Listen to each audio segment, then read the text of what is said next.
Good afternoon, everyone. Hope everyone's doing well. It's Sunday afternoon here, just after 4:30, and I'm coming to you live. I wanted to do a live show. My channel's been a bit quiet in the last 3 or 4 days. For me, there's been nothing immediately newsworthy. We're in a slightly quieter period of boxing right now, in my opinion. You know, there hasn't been sort of massive fights on last week or this week. We're not sort of having press conferences and weigh-ins and big fights to analyse and discuss. So it's been a slightly quieter period, I guess you could say, in the last week.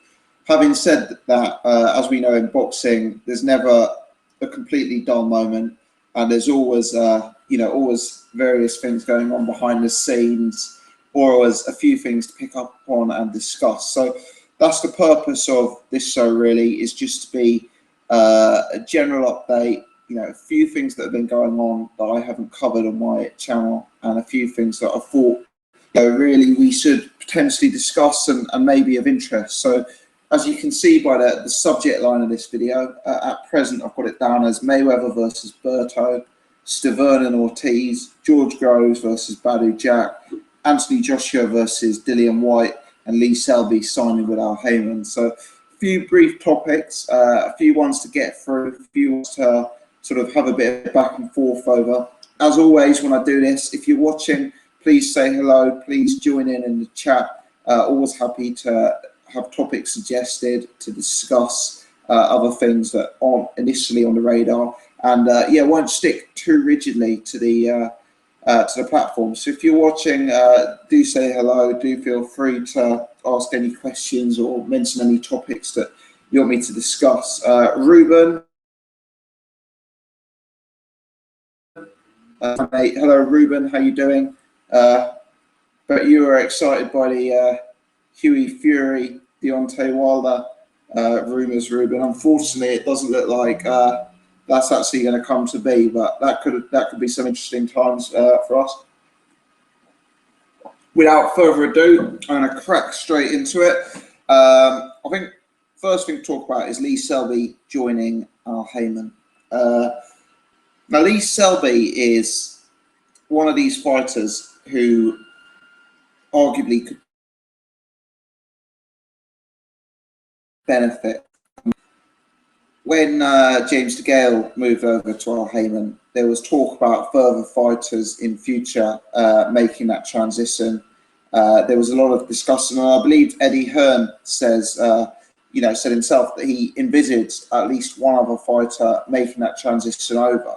And Lee Selby's been the one to do it in the first instance. So I guess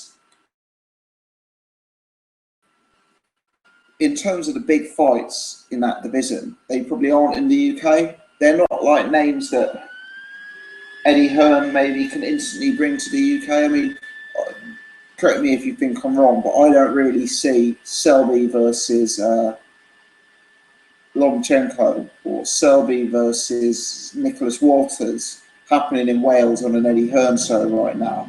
I kind of view Lee Selby as the kind of guy who will crop up in like the second or third or maybe even fourth fights on a pay-per-view and be like sort of supporting cast with a world title attached to his name, but possibly not the kind of guy who's going to run the show. And I guess it's that kind of move that's made the move to Al Haymon attractive, because obviously he's got such a big team, he's got such big drawing power, pulling power in the States. That obviously, if Selby goes over there, does well, and keeps winning for Haymon, the big fights can and probably will happen for him. I was discussing this with someone on Twitter, and we were saying that potentially Selby would be inclined to have a massive payday against the vastly overrated Josh Warrington in the UK before making the move to Al Haymon, but it seems like it's come quicker. And I guess it's a financial thing. We know that Al Haymon fighters get paid. I don't know anything about Lee Selby's financials, but my guess is that Lee Selby still hasn't earned a huge amount of money from boxing, even being a world champion. My guess is that when he fought Gradovic, it cost so much money to get Gradovic over and put on that show that Selby probably didn't do amazingly well out of it. And I more think it's that tier of fighter, you know, the Lee Selby type fighter who's a maybe a guy like Jamie McDonald would be another example. A guy who is sort of world title level, but a guy who's probably some way off headlining Eddie Hearn pay-per-views, that's going to be attracted to making that move to Al Haymon, rather than the likes of a Carl Frost or a Kell Brook type fighter who's probably doing very well from their current arrangement with Eddie Hearn. I mean, it must be nerve-wracking times for Eddie Hearn, as he's probably wondering who else is being tapped up. And yeah, obviously if the likes of Anthony Joshua or Kell Brook was getting tapped up, it would be extremely concerning for him. Now, my reading of this is not that they will no longer be promoted by Eddie Hearn. You know, Al Haymon's just the manager. But clearly, if if Haymon's managing Eddie Hearn and Haymon's pretty much running the show in the States, it's unlikely that a guy like Lee Selby is necessarily going to be fighting on an undercard to build up a pay-per-view and to add a bit of world title glamour to a pay-per-view if there are big fights available from in the States. So my reading of this is that this is bad for Eddie Hearn. My reading is that Eddie Hearn won't be pleased. And I know he's putting on a brave face. I know he's saying it doesn't change too much, fighters still under contract with him, etc. But my reading certainly was that it would be a bit of a blow to him. Just looking at the chat, Richie Arrow, hello Richie, hello Giaberry, hope you're both doing well. Thanks for joining. Yeah, so I wonder who else will be next. I mean, who do you see Al Haymon tapping up? Who do you see Al Haymon coming in for and looking to sign? Obviously, this isn't just purely focused on matchroom fighters. Maybe you'll be looking at Frank Warren fighters, young talents, people he can build up across the pond as well as that. But I wonder if Jamie McDonald is another obvious one. I'm kind of looking at fighters who are below the sort of pay-per-view level and seeing them as the ones who can kind of be exploited because of the amount of money that they could probably make under Al Haymon compared to the amount of money that I envisaged them making on sort of matchroom undercards. So that was my thought there. Let me know your thoughts on that. Switching tack completely, I wanted to move to Dillian Whyte, Anthony Joshua.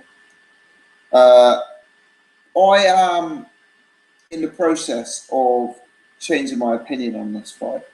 Yeah, when I started discussing this fight, I did a video with Ultratech Sports. I did a video with my brother. I've had a few chats about this fight. And I think consistently what I've said is that I have Joshua a sort of 80% favourite in my mind. I think I've said it like an 80-20 fight. As we get closer to the fight, as we're seeing Dillian Whyte, I'm viewing it as a more even matchup, I'm buying into Dillian Whyte hype train. And, again, fair play for Matchroom for, getting Dillian Whyte on a free fight deal and putting him on Sky. That obviously helps massively in terms of building him up in the public's mind. So, that's very sensible from them. But I'm starting to buy into that. And I am really, really looking forward to this fight now. For me, Whyte, he looks like a dangerous fighter. He didn't look like world class or anything against Beto Costa Jr. But Joseph Parker, who's someone, as you know, I rate very highly, took that guy 4 rounds. David Price, who certainly is a massive, massive puncher, despite all his faults, went 6 rounds with that guy. Christian Hamer, who is not very good, but highly rated, went 12 with Beto Costa Jr. So the fact that Dillian Whyte got him out of there and won, does really show that Whyte does seem to be very, very heavy-handed. The fact that he's recently teamed up with Jonathan Banks shows that not only is he taking his career seriously, but shows that people around him are prepared to invest in him, and people around him also rate him equally highly. I mean, I can't imagine Jonathan Banks would be spending time away from his own career and Klitschko's career unless he thought Dillian Whyte had some real upside. And that echoes the feedback we've heard on Dillian Whyte from James Ali Basir, from Peter Fury. People who know about boxing rate this guy. He looks powerful. He appears to have a good chin. And I just think the more I buy into it, I keep watching footage of Anthony Joshua in the amateurs, and I keep seeing him getting put on his back foot and getting hit back, and he looks so much less comfortable when there's something coming back the other way. For me, Joshua as a fighter is a bully. He's someone who needs to dictate the reins. Fight at his own pace. We haven't seen Anthony Joshua push back or even hit back really in his pro career.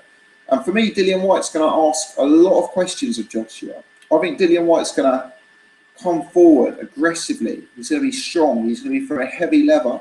He's going to be testing out Joshua on the inside, pushing him back. He's going to be the first test of Anthony Joshua's chin in the professional ranks. For me, I still think Joshua's the better technician. I still think the timing is better for Joshua. I still think Joshua's height is a factor, although apparently Dillian Whyte's got bigger reach. So, who knows? I think it's going to be different to the amateur match, which was like a pub brawl, basically. I think it's going to be more technical. Joshua certainly is going to be more fighting behind the jab, more disciplined, more professional. But I just think Dillian Whyte can really stick it on him. And I think Dillian Whyte can bring it in a way that no one's really done to Anthony Joshua in the pros. And for me, reviewing some of that amateur footage, Joshua doesn't look comfortable when the action's coming back towards him. So right now, I'm viewing that fight, as I say, probably Anthony Joshua 60%, Dillian Whyte 40%. But it'd be very interesting to see who they fight next. I know Joshua's fighting Gary Cornish. I don't know if anyone knows who Dillian Whyte is rumoured to fight. Please do leave it in the comments. I'd be keen to know. But for me, this is building into a real scrap. And although I've done lots of videos predicting Joshua to win, you may see a video from me retracting that, and you may even see a video from me picking Dillian Whyte for this fight. The momentum in my head is changing very much. Oh, lots of people have joined in the chat. Thanks very much. So I'll read that through. I'll tell you what, if you're watching in the chat, myself and Mrs. Gossett ran a 10K this morning, and after this we're going to order a Chinese. So let me know your favourite Chinese, and I think we've got budget for one more dish, so I'll pick the best one. I realise that's not the best incentive meeting the meal, but there you go. Tiratat, good day. Agree Matchroom could be getting anxious. Maybe Brooke will move to Haymon after Khan happens. Yeah, I mean, I forget which YouTube channel I saw this on. It might have been Bayloric, might have been Ultra Tech, so shout out to both of those guys. It might have been someone completely different. But I heard that Kell Brooke got 300,000 for headlining the pay-per-view against Frankie Gavin. Now, if you look at the money that, like, Danny Garcia just got for beating Paulie Malignaggi, or the money that Keith Thurman's getting for headlining shows, or even the money that Amir Khan's got throughout his career, you'd have to say maybe Kell Brooke will go to Al Haymon, because at present the Khan fight isn't there, the Mayweather fight isn't there, the Pacquiao fight isn't there, but there we are. I mean, maybe it would be an incentive for someone like Kell to consider Al Haymon and try and throw himself into that US mix and try and fight the Furmans and the Broners and the Porters and make big money. Who knows? Conversely, I did hear that Amir Khan and Eddie Hearn have been in talks, and I've even heard rumours that Khan could sign with Matchroom. So that situation really is up in the air. Walsh says Joseph Parker might be a Haymon target, and rightly so. Hello, Walsh, by the way. But yeah, like if you look at some of the heavyweights that Haymon's got, Stavern, Spilka, Areola. I mean, obviously Wilder, but yeah, maybe take Deontay Wilder aside for the time being. But you'd have Parker over all of the rest of those, wouldn't you? So I mean, that's an interesting one. Ruben says Whyte will overwhelm AJ and stop him. Very interesting, Ruben. I'm not, as I say, I'm still making AJ a very slight favourite at present. If anyone knows what the odds are with the bookies, could you please leave that in the comments section? Because I'm picturing Anthony Joshua will be a very short-priced favourite, and maybe there's a value play betting Dillian Whyte there. Richie, Brooke should go. He's lost momentum. Hearn should have taken a risk and got Brooke to America again, so he can't attract a name. Yeah, I agree with you, Richie. I mean, I was on here sort of forgiving Hearn and Kell Brook for the Frankie Gavin fight, but in hindsight, I was mistaken. You know, I know Brook needed time after his injury. I know it was good to keep him active, but this year it's Jojo down, Frankie Gavin. Now it looks like being Diego Chavez. I mean, that is not an elite level run, in my opinion. Hello, Jack. Jack has joined in. Whilst Whyte is a poor man's Chisora, Joshua is half as good as his hype. Joshua wins. Whilst totally agree on the Whyte Chisora comparisons. I wouldn't say poor man's. I wouldn't say poor man's just yet because we haven't seen how high Whyte can go. I do see that. The one thing I'd say is in the heavyweight division, in my eyes, there's a shortage of fighters who can fight like that. You know, Derek Chisora is like a poor man's David Tua or a poor man's Joe Fraser. And there aren't too many fighters who bring that kind of style at a sort of top 50 heavyweight level. I think that's why it becomes interesting, because I think that's exactly the kind of fighter. The guy who's going to get low, the guy who's going to take the reins away from Joshua, the guy who's going to put him on his back foot, the guy who's going to hit him inside, hit him to the body. For me, that's the kind of fighter who could upset Anthony Joshua and is certainly going to put him out of his rhythm, just 1-2 from reins. So for me, I don't agree poor man's Chisora, but I take the point. But for me, it's actually that Chisora comparison that's making me want to pick Dillian Whyte, because I think it's exactly that Chisora style that could upset Joshua. For me, Joshua is so reliant on reins. You know, he needs his opponent with the back to the ropes. He needs to throw the 1-2 and be the big man. You know, we'll see what it's like when a Derek Chisora style opponent comes in. You know, not an easy man to fight, in my opinion. Giaberry, Whyte is improved on the banks viably, or maybe means visibly. Ruben, a poor man's Chisora, what? Yeah, he's disagreeing with Walsh. Giaberry, yeah, visibly, Whyte has improved on the banks. Tivitak, Whyte is far more power than Del Boy. Yeah, that's a spot on comment, Tivitak, actually. Chisora, for me, has always been quite a light puncher at the elite level. And you need to be a big puncher to take Anthony Joshua out of his stride, because you need to make him scared of and knock him out of his rhythm. So I agree with you. Ruben says, Boxer Gossip, can you believe he called Whyte a poor man's Chisora? Well, as I say, I mean, Whyte certainly doesn't have the resume of Chisora, but for me, Whyte's got an upside. So as I say, when I read that comment out, yeah, I disagree with them. But Wall says, has Whyte ever KO'd a credible opponent? And the answer there, the thing is, it's interesting. He hasn't KO'd a credible opponent, but what he has done is KO'd poor opponents more effectively than top-class heavyweights. So as I say, he KO'd that Costa Jr., who's terrible, but he KO'd him quicker than Parker, quicker than Price. He KO'd Nascimento quicker than Tyson Fury, quicker than Eddie Chambers. You know, we'll have to see how his power carries through at a more elite level. But the signs are there that he's a big puncher, in my opinion. Cat and Cat has joined. Hello. He says, Whyte